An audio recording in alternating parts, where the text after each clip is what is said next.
Bonjour à toutes et à tous et bienvenue dans la suite de notre lecture sur le livre de Franck Tillier, Train d'enfer pour Ange Rouge. La dernière fois, nous nous étions arrêtés après l'autopsie, une autopsie bien détaillée, mais également un peu voir se dessiner le profil du tueur. Sans plus tarder, c'est parti pour la suite. Le sang émeraude de l'Amazonie coulait dans les veines de Doudou Camélia, ma voisine de palier. De l'appartement de cette vieille Guyanaise de 76 ans s'exhalaient des parfums des épices créoles, du gingembre, des acras de morue et de la patate douce. Son mari, né d'une longue lignée d'orpailleurs, avait décroché le gros lot en dénichant un filon dans les méandres tortueux du Maroni, en Guyane française. Il avait arraché femme et enfants de la misère verte en venant s'installer à Paris, riche de ses pépites, pauvre de sa méconnaissance totale du monde occidental. Il avala son bulletin de naissance en 1983 entre Saint-Germain-des-Prés et Montparnasse après 3 coups de couteau dans le dos pour avoir eu le malheur de sourire à des membres du groupe d'extrême droite Unité Radicale. Ce soir-là, les collègues avaient retrouvé Doudou Camélia de tout de noir vêtu, à gémir, un crucifix serré contre la poitrine, alors qu'elle ignorait théoriquement le décès de son mari. Chaque fois qu'elle entrait en transe, elle m'affirmait que ma femme était vivante, enfermée dans un endroit humide et pourrissant d'où radiaient les toiles d'ondes maléfiques. Elle sentait des odeurs de champignons, de moisissures, des effluves d'eau stagnante ou de mangrove, et je la voyais, assise en tailleur, malgré ses vieux os, renifler l'air comme le ferait la truffe d'un fin limier. Je crois aux équations, au fil mathématique qui régit loi et pensée, aux lignes parallèles de la logique. Je ne peux concevoir de baser ma vie, le sort de ma tendre moitié, sur des a priori ou les dires suspects d'une vieille femme à moitié timbrée. Au moment où j'introduisis la clé dans la serrure de ma porte, exténuée par ma journée, elle glissa les racines noueuses de ses doigts dans mes cheveux et je perçus comme une aura tiède me traverser tout le corps. « Tu sens la mort, Dadou. Suis-moi » m'annonça-t-elle de sa voix aux fibres de chêne centenaire. Elle portait son ensemble de madras aux couleurs feu serré autour de sa taille éléphantesque par une longue cordelette blanche. Son front d'ébène était purulent de sueur. Elle sortait à coup sûr d'une période de transe. Un nuage bas dansant à la fleur d'oranger flottait dans son séjour. Les langues jaunes des flammes de bougies dansaient dans l'air autour d'une cage de canaris posée sur la moquette. Les 2 serins, perchés sur une tige de bois, semblaient figés dans le plâtre. Elle m'invita à m'installer dans un fauteuil en moelle de rotin tressé. « Je sens le mauvais dans ta chambre, Dadou. Le très mauvais. N'entre pas là-dedans. » Un sel piquant brûlait ses lèvres retroussées. Des moignons de dents apparurent, bien seuls au milieu de gouffres immenses dans sa bouche. « De quel genre ?» interroge d'un ton curieux. « Le malin, Dadou, l'homme sans visage. Il est venu pour propager le mal. » Elle embrassa son crucifix à en user le Christ d'état. Ensuite, elle souleva la cage et les oiseaux s'envolèrent dans un fouillis de plumes avant d'atterrir côte à côte sur un yucca. Leurs yeux brillaient dans la lumière tamisée, tels des billes de carbone. Sans raison, une fourmilière de frissons se propagea sur mes os, entre mes chairs. « Et à quoi ressemble-t-il, ce malin, Doudou ? Pourquoi se cache-t-il dans ma chambre ?» Elle s'envoya 2 belles lampées de Bourbon au goulot du four Rosise à 45 degrés. Lorsqu'elle tressaillit, son cou gonfla comme celui d'une tortue qui rabat la tête sous sa carapace. Dans son regard, je lus les pattes de tigre, les gueules ouvertes des serpents, les mandibules des mygales, j'y déchiffrais une peur sauvage, brutale, un mélange d'ocre, de terreur et d'incompréhension. « Je peux pas dire, Dadou, je sais, c'est tout, n'entre pas là-dedans. »« Je ferai bien attention, Doudou, je te le promets. » Je me levai et traversai les écharpes de brume dansant en direction de la porte quand elle éclata en sanglots. « Dadou, je les entends hurler. »« Qui ça, les chiens, ils continuent à hurler. »« Jour et nuit, ils hurlent, Dadou. Ils ne me laissent jamais en paix. Ils viennent jusque dans mes èves. » Une gorgée d'alcool lui embrasa la voix. « Va, Dadou !» gloussa-t-elle. « Va, mais fais bien attention. » Je fermai doucement derrière moi. J'avais beau ne pas y croire, je dégainai mon Glock avant de pénétrer dans mon salon. Pour ne rien changer, tristesse et calme se battaient dans un duel grotesque à coups d'éclairs de silence. À me tourner et me retourner dans mon lit, je ne pus m'empêcher de faire le rapprochement entre ce terrible meurtre et les phrases terrifiantes de Doudou Camélia. J'avais décelé du soufre dans son regard, quelque chose d'impossible à simuler, un terrible pressentiment à la puissance du réel. Je pensais aux canaris, à ses plumes jaunes qui virevoltaient dans l'air, à la noirceur dérangeante de son séjour, Dans la chaleur des draps, mes poils se hérissèrent sous les assauts de la peur. La conversation avec le lieutenant Cybersky trottait dans ma tête, soulevant un bon nombre d'interrogations. Je ne me souvenais pas avoir découvert un corps mutilé dans de si atroces conditions. Outre les horribles services infligés à la victime, entrait aussi en considération la complexité de la mise en scène et son incroyable élaboration. La fantastique énergie qu'avait dû dépenser l'assassin pour construire son système de poulies et y accrocher le corps me laissait pantois. Et que dire de tous ces détails étudiés, abandonnés comme pour laisser un message ? La pièce dans la bouche, les yeux mutilés et renfoncés dans leur orbite, ces morceaux de bois calés entre les mâchoires. Lorsque ce morbide cortège de pensées se décida à m'abandonner, le train du sommeil finit par m'emporter alors que s'élançaient déjà au ciel les lueurs enfantées par l'aube. Chapitre 2. À mon réveil difficile, j'entrepris de lire les courriers électroniques accumulés dans ma messagerie pendant mon séjour à Lille. Au travers de la technologie et de la puissance d'Internet, je m'étais constitué une tonne d'amis sur visage, lointains anonymes pourtant si proches de moi. Des noms d'internautes qui se demandaient le pourquoi du silence de Suzanne. Je n'avais jamais trouvé le courage de leur répondre, de leur avouer que ma femme avait disparu et que depuis un semestre, moi, commissaire à la DCPJ de Paris, ignorait toujours si elle était encore en vie. L'intitulé du dernier courrier, « Alors, ça t'a plu ?» banalement signé XXX, m'injecta un raz-de-marée d'adrénaline. Lorsque j'ai découvert en tête de message la photo numérique d'un fermier courbé sur sa terre, ramassant des betteraves d'une main usée, je pensais avoir affaire à un plaisantin. Mais le texte sous l'image dépassa les limites de mon imagination. Cher ami, je voulais juste te faire partager la lettre que je viens d'envoyer à la mère de la charmante demoiselle que tu as rencontrée très récemment. Cela me fait beaucoup de peine si tu ne la trouvais pas à ton goût, car il m'a fallu un temps fou pour la rédiger. Au plaisir de te revoir. Ma chère Madame Prieur, de nos jours, chez les aborigènes, Pita-Pata d'Australie, lorsqu'une fillette atteint la puberté, l'ensemble de la tribu, hommes, femmes et enfants, se réunit.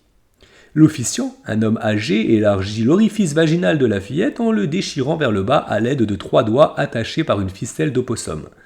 Dans d'autres régions, le périnée est déchiré à l'aide d'une lame en pierre. Je vous épargnerai la vue des photos que j'ai actuellement sous les yeux. Cette opération est généralement suivie d'actes sexuels sous la contrainte, avec de nombreux jeunes hommes, au moins une dizaine. J'aurais pu suivre cet exemple remarquable pour m'occuper de votre fille, mais j'ai préféré procéder autrement avec ma méthode bien à moi, que vous apprécierez, j'espère, à sa juste valeur. Tout d'abord, si cela peut vous rassurer, sachez que je n'ai pas baisé votre fille, mais que j'aurais pu si j'aurais voulu. J'ai commencé par la déshabiller. Il m'a fallu plus de 2 heures pour la ligoter, l'entraver, jusqu'à contrôler le plus infime de ses mouvements. Ce fut un honneur pour moi de travailler sur la toile d'un corps si sublime, velouté, presque feutré. Bien sûr, vous vous en doutez, j'ai attendu qu'elle fût réveillée pour enfoncer les crochets dans sa chair. Oh, si seulement vous aviez pu voir comme elle se débattait. Douleur et plaisir sont comme 2 corps liés à une seule tête. Ils se repoussent, mais ne peuvent se passer l'un de l'autre, et je crois qu'elle en a pris conscience avant de mourir. Sa peau s'écartait d'une façon presque artistique lorsque j'appuyais ma lame sur ses petits seins fermes, ses épaules, son nombril. À la lecture si méticuleuse de son corps, je trouvais toutes les réponses à mes interrogations. Je savais pourquoi j'agissais et ce que je recherchais. Vous rendez-vous compte que j'ai pu distinguer les profondeurs des couches de sa chair, ressentir les aigrettes de douleur qui lui cambraient les reins ? Elle vibrait tout son sou, des ondes incompréhensibles allaient et venaient sans cesse, pareilles à des vaguelettes, puis se brisaient dans un cri étouffé de bonheur, ou de souffrance. Comme un bon soldat, elle a supporté ses blessures, pas seulement en les subissant, mais en les acceptant, consciente que toutes les difficultés sont une loi immuable de la nature. Elle nous a quittés en aimant l'entité pour qui elle est tombée. Soyez-en fiers. Elle sera bien accueillie là-haut, n'ayez aucune crainte.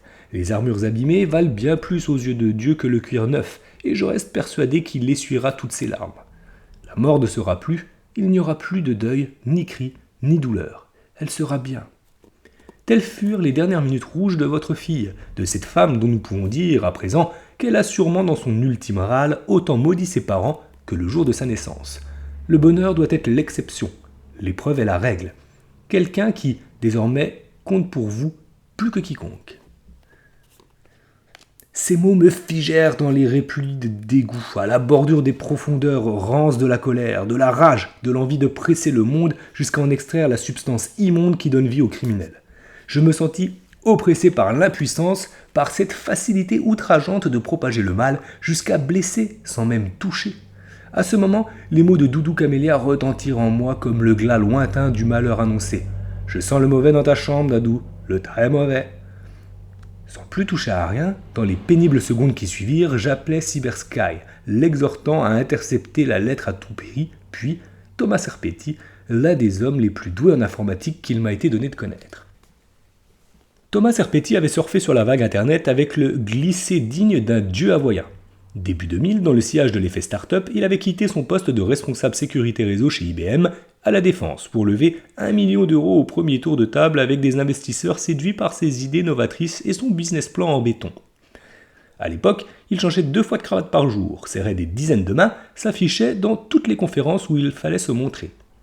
Il avait loué des bureaux-placards du côté de l'Opéra de Paris, embauché à tour de bras des informaticiens nourris au hamburger et laissé le business ainsi que l'euphorie générale lui enfler les poches. Dans la foulée, il s'était acheté une vieille ferme au sud de Paris, à Boissy-le-Sec, un yearling, reine de romance, aux ventes de Deauville, puis s'était retiré des affaires, plein aux as, lorsque les châtaignes avaient commencé à se fendre sous les feux ardents de la bourse. Depuis ce temps, il coulait des jours tranquilles sur les champs de course où, bien grillé des heures, des journées, à peaufiner son réseau de trains miniatures, bijoux de patience, de joie, d'enfants, de plaisir du rail. Sa passion du modélisme ferroviaire m'avait même contaminé, enflammé, jusqu'à la disparition brutale de Suzanne. Cet éternel adolescent avait le jeu dans la peau et je crois qu'il aurait tué frères et sœurs pour avoir le dernier mot face à une roulette. Je l'ai vu un jour s'acharner sur le numéro 18 au casino d'Anguin-les-Bains jusqu'à la fermeture des portes et y perdre une fortune. Mais peu importe. Il avait laissé en ces lieux une empreinte indélébile et depuis ce jour on l'appelait Monsieur chaque fois qu'il en franchissait le seuil. Voilà ce qui plaisait à Thomas Serpetti. Notre première rencontre avait eu lieu virtuellement sur un forum internet traitant de la schizophrénie. Le frère de ma femme, tout comme celui de Thomas Serpetti, était ce que l'on appelle un schizoïde paranoïaque. Je me souviendrai toute ma vie des explications que mon beau-frère Karl m'avait données sur cette fracture de l'esprit un soir d'automne où il allait déjà très très mal. L'hydre se niche dans la sinuosité de mon intestin grêle. Sa tête plonge parfois dans mon estomac où elle aime se repaître de longs moments. Elle se nourrit de ce dont je me nourris et évacue ses selles par ma bouche. C'est un serpent grotesque et venimeux dont je dois me débarrasser à tout prix. À 22 ans, Karl se scarifiait l'abdomen de 16 coups de cutter, trouvant dans l'automutilation le seul moyen de chasser l'hydre en lui. À présent, il survivait dans une dimension parallèle, étranger à son propre corps, chargé comme une bombe biologique de largatyl, d'aldol et de droléptan à l'hôpital psychiatrique de Bailleul dans le Nord. J'accueillis Thomas Serpetti avec la mine d'un croque-mort qui aurait assisté à son propre enterrement. « C'est ici que ça se passe, Thomas. Je veux ton avis avant de mettre le safety dessus. » Comme je te l'ai dit au téléphone, je n'ai touché à rien. Il y a la photo de ce fermier et cette horrible lettre dessous. Dis-moi si on peut retrouver l'expéditeur. Cet ancien expert en sécurité informatique, ne supportant pas la délinquance ou la criminalité, menait une traque sans merci contre les pirates des temps modernes et travaillait en collaboration avec les ingénieurs du Safety, le service d'enquête des fraudes aux technologies de l'information. Régulièrement, Serpetti transmettait à mes collègues scientifiques des adresses de hackers, des bandits de l'informatique qui volaient des fichiers de carte bleue ou qui déposaient, par simple provocation, des messages à caractère pornographique sur des sites comme les Échos ou le Times. Sa main fondit sur la souris de mon ordinateur. Il remonta ses petites lunettes rondes en acier sur l'arête de son nez, passa une main dans sa coupe en brosse comme s'il s'apprêtait à accomplir un quelconque exploit sportif avant de se coller à l'écran. Je peux lire ? Vas-y, je compte sur toi pour l'aspect confidentiel de cette affaire. Tu sais que tu peux me faire confiance. Sa bouche s'ouvrait au fur et à mesure qu'il lisait. Sacré bon sang ! Il ôta ses lunettes et se frotta les yeux. J'en ai déjà vu des belles sur internet, mais là on atteint un summum. C'est réellement ce qui s'est passé. Malheureusement, oui, soupirai-je. Mais il s'adresse directement à toi, il te tutoie, c'est quelqu'un qui te connaît. Comment pourrait-il savoir que l'on t'a confié l'enquête ? Je n'en sais rien, les nouvelles vont très vite dans ces villages, sans oublier les médias. L'information est peut-être, d'une manière ou d'une autre, remontée jusqu'à lui. Cela reste flou. Mais nous allons enquêter, ne t'en fais pas pour ça. Alors, le mail ? Clic de souris, profusion de fenêtres sur l'écran, Serpetti ouvrit des fichiers au nom barbare, se promenant dans mon ordinateur avec l'aisance d'une particule chargée dans un courant électrique animé par la passion de la connaissance universelle, cette volonté d'arracher la solution à l'insoluble comme un défi à lui-même et aux machines. Cette adresse email est bien entendu bidon. Tu vas sur un site spécialisé, donnes un nom, n'importe lequel, et le site t'autorise alors à envoyer des emails avec une adresse que tu choisis toi-même, genre jacqueschirac@elysée.fr. Même pas besoin de logiciel spécial pour gérer les emails. Le site s'occupe de tout, parfaitement anonyme. Ou presque. Le détail qui différenciait le Serpetti de la masse grouillante des informaticiens, le « ou presque ». Ou presque, est-ce qu'il y a un moyen de mettre la main sur l'expéditeur ? Ça dépend, si le type s'y connaît, tu n'y arriveras pas. Sinon, les probabilités sont assez faibles et, crois-moi, le travail fastidieux pour y parvenir. Explique-moi et vas-y doucement s'il te plaît.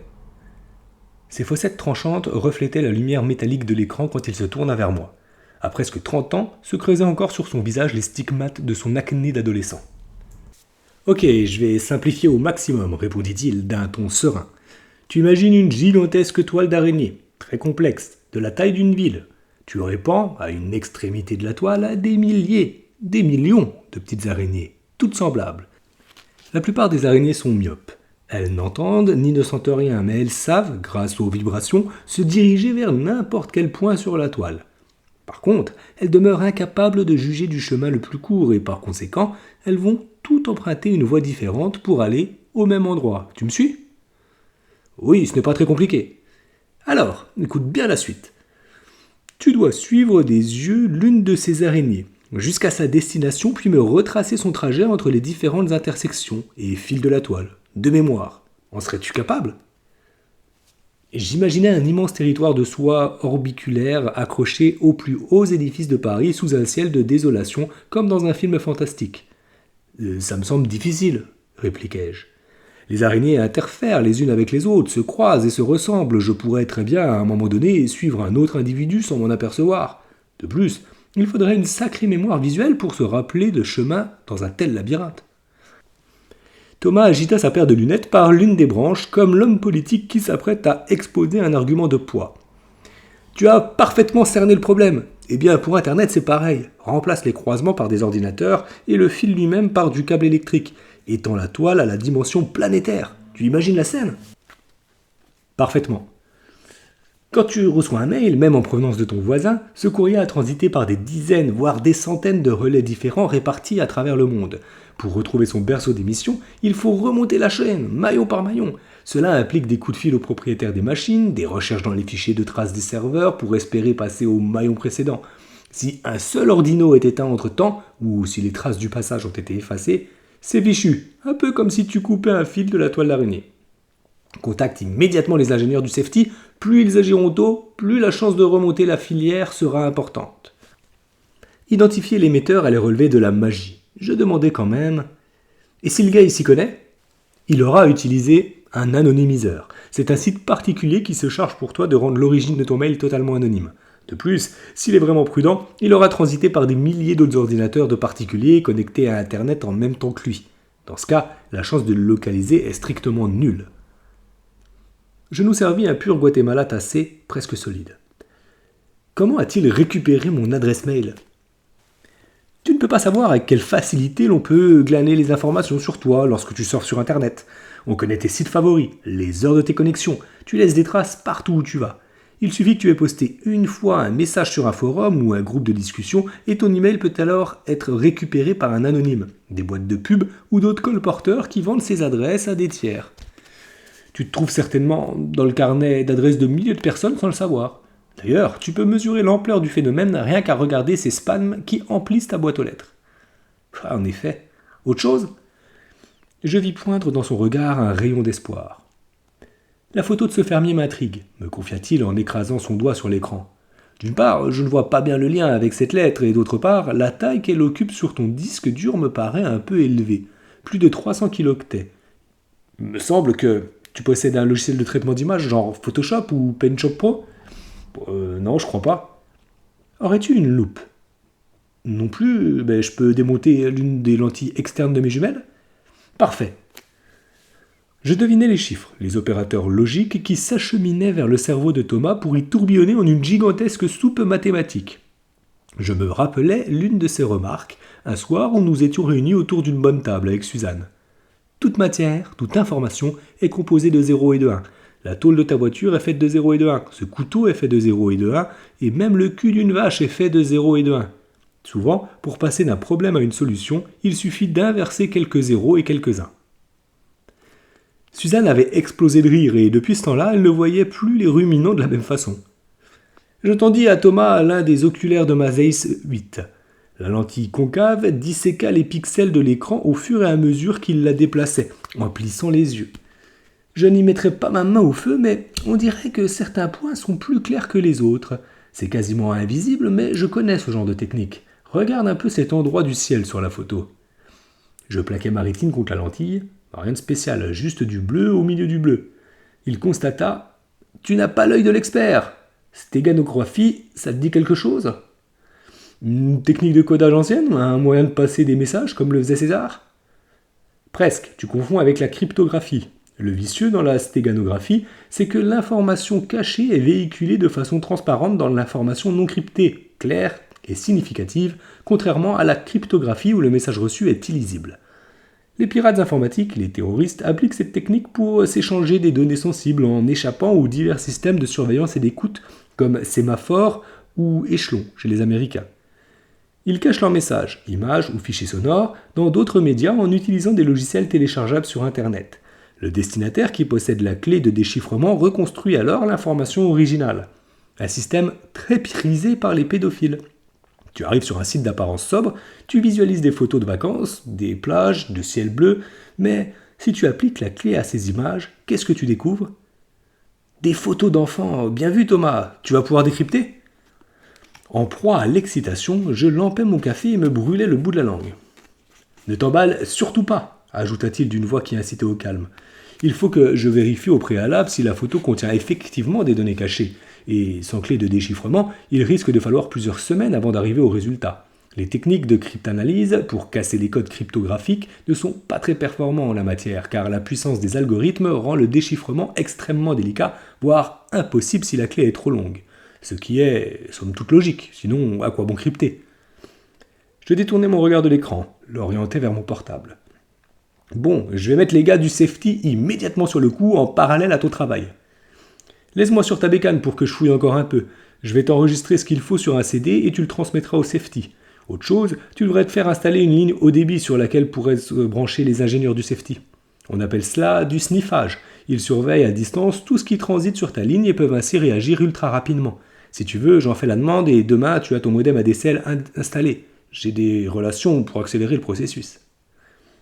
Bonne idée, de toute façon je comptais en faire poser un. Si tu pouvais t'en occuper, ça m'arrangerait. Pas de problème.